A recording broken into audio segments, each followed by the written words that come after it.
How y'all doing? Good. Good, good. You guys ready? Okay, we have co-defensive coordinator ShaDon Brown and defensive secondary coach. So, questions for Coach Brown? So ShaDon, start with your group at corner right now. Most of your starters are gone, though not all. So just give an overview of what you're dealing with right now. Yeah, so we've got 7 guys working in that group right now in that room. A few of those returners, obviously, that are really doing a great job. Andrew Wilson-Lamp is a returner who played down the stretch for us, who's made a big jump this offseason. Really proud of his development. Malachi Ruffin is a young man who stepped in last year when we had some injuries that played a lot for us.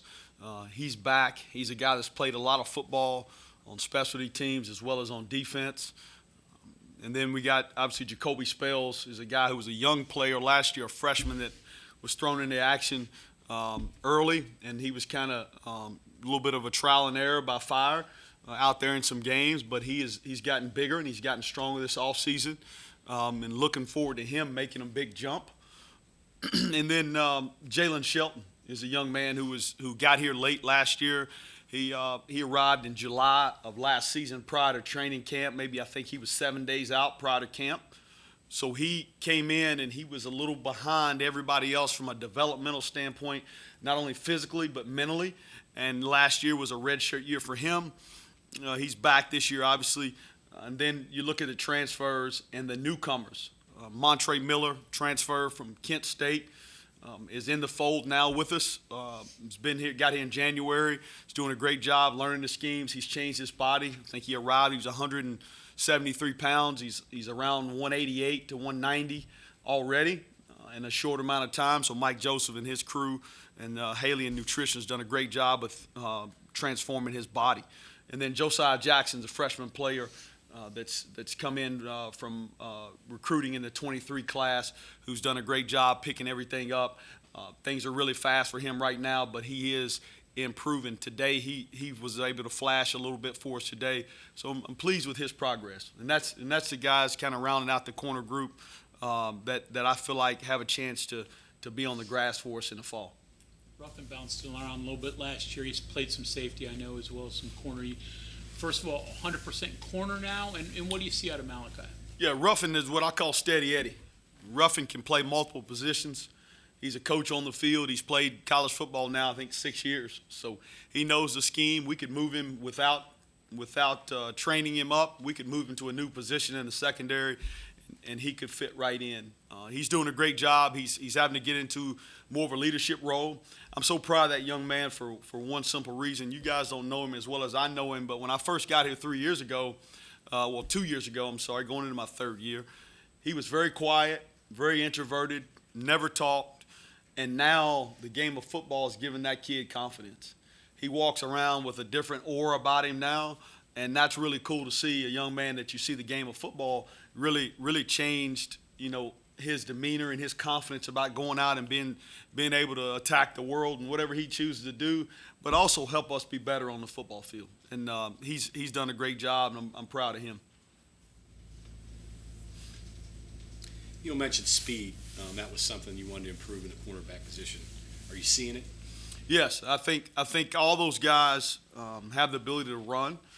I think Andrew Wilson-Lamp is probably a 10'5", 10'6", 100-meter guy. Jalen Shelton is right there step for step, as well as Malachi Ruffin. Those 3 arguably are the fastest guys on our team. So they're learning how to use that speed. I think track speed and football speed are 2 different things. And so some guys, really fast on the track, that's running a straight line. But on the football field, you have to be able to change direction and move with the play. So those guys are learning to play fast as their times show. How much of a jump has Jalen made? I know he's a big guy, can play a lot of different positions. Where is he at now? Yeah, he's made a huge jump. The first place he's made a jump is he's changed his body. He's over 190 at 6'1". He can really run. He's made a jump, I think, in his just overall physicality. when he got here last year. He was undersized, underdeveloped, coming from junior college. Didn't show a lot of physicality, and I think now, because he has improved his strength, he can help us in areas. He can be. I think he'll help us on special teams, and I think he'll be able to go in the game and play for us at corner because he's physically ready. And a lot of times you think, well, corners don't need to be very strong. The guy that just left here, Bryce Ford Wheaton, was 6'3", 224, I think, at the combine. That's a big guy going down the field and jockeying for position. You see corners get knocked to the ground. Well, that's play strength. That's what I call play strength. Not weight room strength, being able to play strong. And so that's where he's improved, and look forward to seeing him make a big jump this fall. In terms of throughout the offseason, whether it be recruiting or transfer, Neil's talked a lot about the secondary still being a spot that may get addressed when the portal is back open. How do you think the program did, I guess, as an evaluation to this point, and then what you maybe still want to see in terms of adding pieces that were not there last year? Yeah, we've added 2 pieces in the secondary with Keyshawn Cobb at safety, and then we added Montre Miller. We're still, out there hunting and looking for good players. We're not going to turn down a good player that can help us win.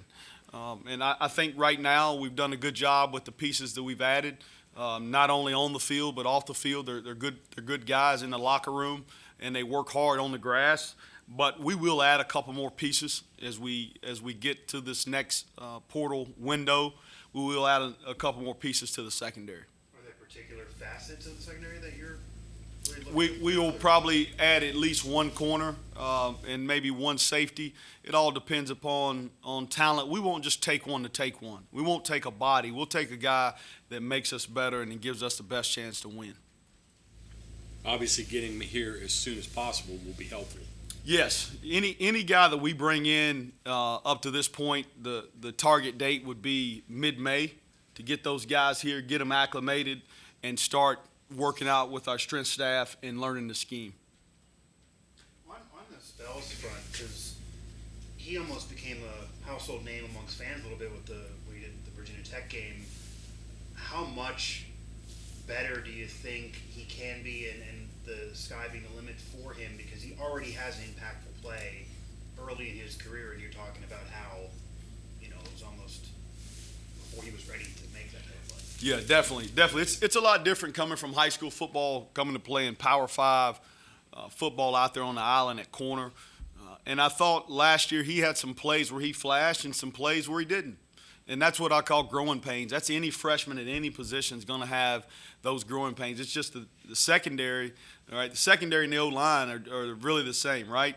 One guy can make a mistake, and all you guys see it and can write about it, and fans and parents see it, right? If they're playing a position inside, whether it's defensive line or linebacker, nobody ever sees that. They don't see those mistakes. So at corner, it's really magnified. So he had some mistakes last year, and some of those mistakes were just physically not being ready to compete at that level consistently over and over and over, doing it over and over and over. And I think what he's done this offseason, he's really changed his body. He's changed his work habits to be able to play at this level. And I'm starting to see that out there with him in practice, just being able to control his body and his play speed and play strength. I think he's the guy that's going to make a huge jump, and you'll see that in the fall. With that said, for the young corners, and now you got Jackson as another true freshman, how hard is it for him? You mentioned a little bit of that. And then obviously he's got a brother coming in. How quickly can you get him up to speed when he gets here in the summer? Yeah, Josiah's done a great job. Josiah's learned a lot, I think, of just about the game because it's so fast. At this level, the game's so fast. The people are fast, but the plays are moving even faster because the play call's coming in. But he's done a great job of playing through a mistake. That's probably been the best thing that I've seen out of him. Making a mistake, the next play, not repeating the same mistake, but keeping his confidence. He's done a great job of that. He's going to need the all season this summer to get bigger and continue to get stronger. And then with his brother coming in, all right, in the summer, I think he's got the speed. All right, he's got the speed to be able to run with any guy we got. When he came here, I think he was a 4.55 when he ran for us twice on the clock. So he's a step faster, probably than Josiah. And so I don't know how fast he's going to be able to pick it up because he's going to be here behind everybody else. But I know the skill set is there. In particular, being able to run. You ever coached twins before? Is it a Never challenge? coached twins. Challenge Never had to that? twins ever. You'll be able to pick them out? I will be able to pick them out. They're not identical, so we'll be able to pick them out. A lot of talk from different defensive guys about getting simpler, just going back to basics. I think AJ's quote was, "If we think, we stink." What's your thoughts on that, about just becoming a simpler, more basic football defense? Yeah, I think this offseason, one of the things we wanted to do is go back and just get fundamentally better. And fundamentally, and when you talk about fundamentals of defense, it's alignment, it's stance, it's key, your responsibility, it's getting off of blocks, it's tackling. And that's where we've really emphasized as a defense since we got back in January. Those have been focal points, and we have drilled and done things with and without pads from January all the way up to this point, and we've stayed consistent with that, and we're not going to change. And I think sometimes as you get into the season, you maybe lose some of your fundamental things that you've worked on, because if you don't do it, you lose it, right? And so we just went back to the basics of football and trying to get better at those fundamental things and put more emphasis on that than scheme. What do you think the number one lesson is that the returning defensive players can take out of last year? Well, I think the number one lesson that you can learn is, if you don't make plays on the football in the deep part of the field as a defensive back, a game can get away from you in a hurry. And then, just your effort, you got to be relentless to the football. If you watch us last year through the second half of the season, I thought we got a lot better on defense, and one of the reasons being is we got more aggressive play calls, and I thought that allowed us to play a little faster than we had previous up to that point. And so I think the takeaways would be, you got to make plays on the deep balls in the deep part of the field, and then being relentless as far as your effort and getting off of blocks and the tackling. That's why we went back and made that an emphasis from the starting point. From last year, we kind of switched gears mid-season and kind of said, hey, we got to get better at these things. We started that in January, and we're not coming off of it. On Saturday, Aubrey Burks talked about, because there weren't really veterans in the secondary last year, it felt like communication was an issue. And then he talked about even they didn't feel like they were a group until partway through the year. As the coach, what can you do to remedy that here in the spring? Well, I think last year, you had one returning guy that had played, and so he goes down the 12th play of a huge ball game at Pitt, and that guy's an NFL talent. And now you're out there with a bunch of guys that have never played. And some of them had played college football but hadn't played here. And so I think there's a trust factor. In anything you do and working together as a unit, there has to be some trust, and that's something that we didn't have. And it was trial by fire a little bit, and we started to gain that through the second half of the season. I think you saw that last 3 or 4 games. We played better in the back end. I think the thing that how you remedy that is hopefully you got returners, guys playing together. I don't know how you can remedy it if you got new pieces. We've got some pieces back. So naturally we should be better in that aspect because we've got some guys who've played and have played together. Do you see any of those returners specifically stepping out as the leaders of this group? Yeah, I think Aubrey Burks is a guy that comes to mind right offhand that's really stepped up his leadership skills and being more vocal. I think also Malachi Ruffin is a guy that is a lot more vocal than he was last year. And I think also to be a leader, and a lot of times to be able to lead from the front, you got to be able to make plays. And it's a lot easier to lead when you're a playmaker. And Aubrey and Malachi's made some plays, so now they feel the comfortability to be able to step out and lead. To that end, because Aubrey also talked about how, and you mentioned it, once Charles went down, there was that void of a veteran. He thinks maybe that was the reason why there was a lacking of leadership maybe last year. Off of the feeling this year, having more returners, having maybe a better gelling of groups, and him even stepping up. You don't want to wish injuries, but they always happen. Is this group better equipped to handle something like that and not have it unravel if somebody does go down? I think so, because I think we've got a lot more guys back. Even the backups are back this year, especially at safety. So that really remedies some of that. I think one of the things we did with having injuries is you was able to get guys some game reps to create natural depth now. So a guy like Jacoby Spells, who was not a starter in the first ball game when we had injuries, he played. So now he's been in a Big 12 football game. Malachi Ruffin the same way. Caleb Coleman, who's a guy at safety who came in for us and finished the game once Aubrey went down versus Oklahoma State and played winning football and was able to help us win that game to beat Oklahoma State there in the last ball game. So those are game reps that you can't duplicate any other way other than putting them out there on the grass in the game. And so, sometimes injuries are bad, but they also can be good if you can use them in the developmental phase for a young player. ShaDon, speed, stopwatch speed, all that stuff, that's great, but not knowing what to do with it, you can be fast in the wrong spot and fast if you have control, whatever. What does it take to coach people to harness their speed and to direct it and channel it the right way so it's fast, but it's also under control? Well, I think part of the battle is, where's your eyes? What's your job? I think having the knowledge of what you're supposed to do allows you to play more under control and have your body in the correct positions, as opposed to everything being a reactionary movement. Y'all have heard me say this before. If your feet are panicked, I know you don't know what you're doing. The more confidence you have and the more knowledge, the faster you can play. Maybe not on a stopwatch, but you can play fast, and that's what we call football or play speed. And so just having the knowledge, I think, is the key to that. And then you get that obviously through repetitions and having been out there on the grass in a game. That obviously gives you the confidence, and the game really slows down. You hear coaches use that cliche, the game slows down. Well, that's why, because you got more knowledge.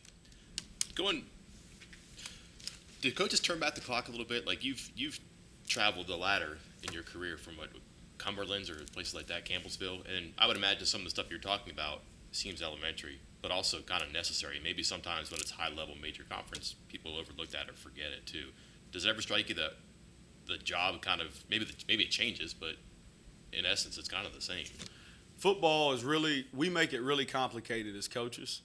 Football is no different. When I was a high school head coach, blocking, tackling, getting off of blocks, running the ball, those are football fundamentals. Catching the ball, throwing it, right?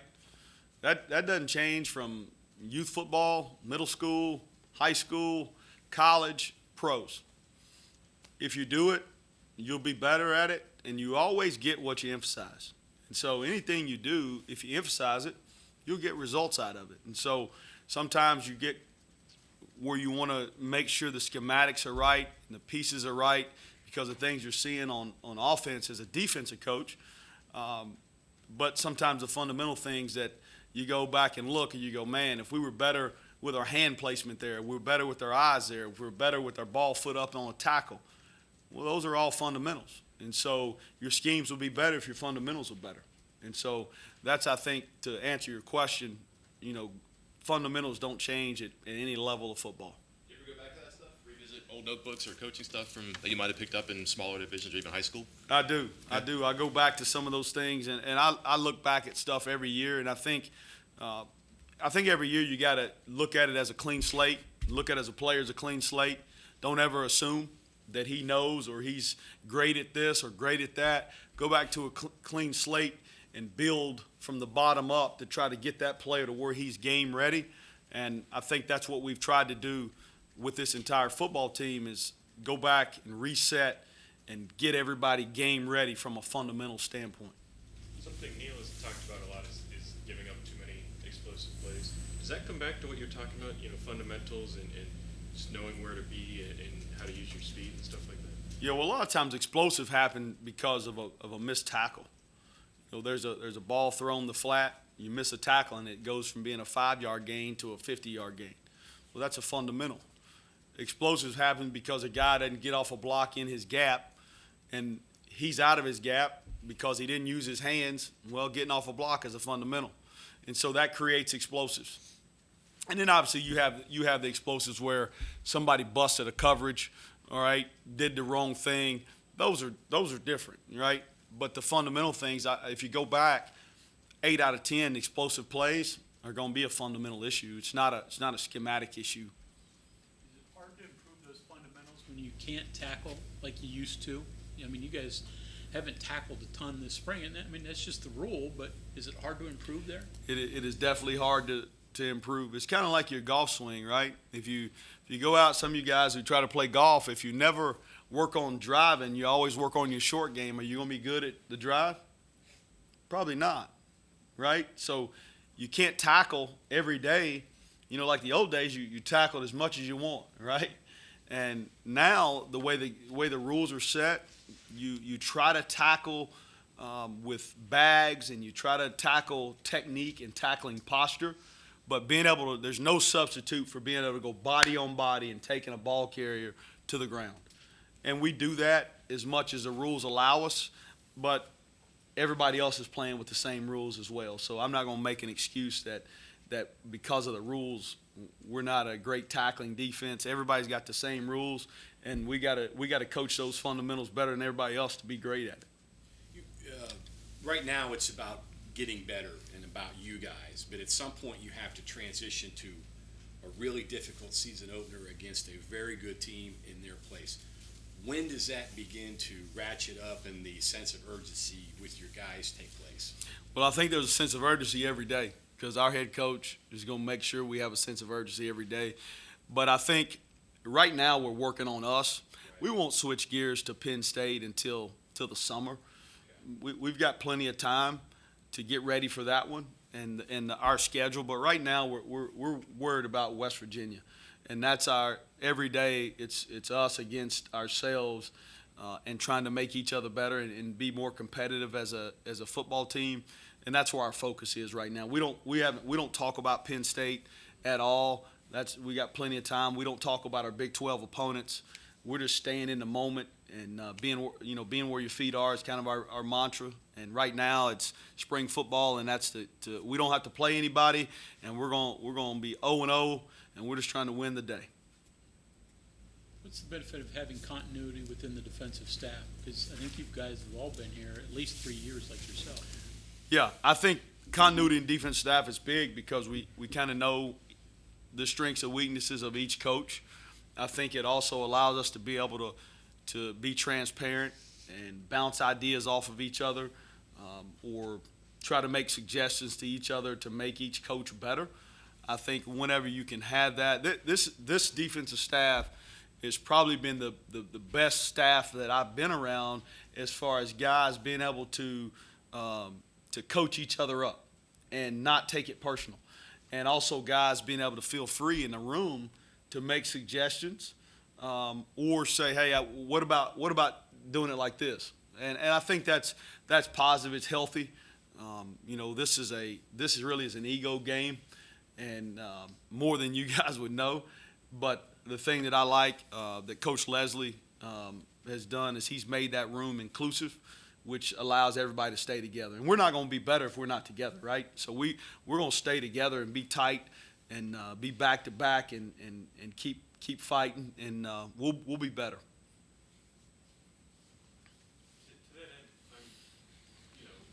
with a bad year last year, some programs would clean house. Mm-hmm. What did it mean for Neil to, very directly say that he still believes in all of you guys and support you guys, and obviously all you guys are still here? Just what did that mean for your head coach to have that confidence? Yeah, it means a lot. This is a results-based business, and we all get that. We're all big boys, and we get paid well to do this job, and we understand that. But I think whenever you start to just fire guys like some people do, what you do is you send a message that it's always somebody else's fault, and it's all of our fault, and we've got to get better. We've got to be better. Coaching and playing.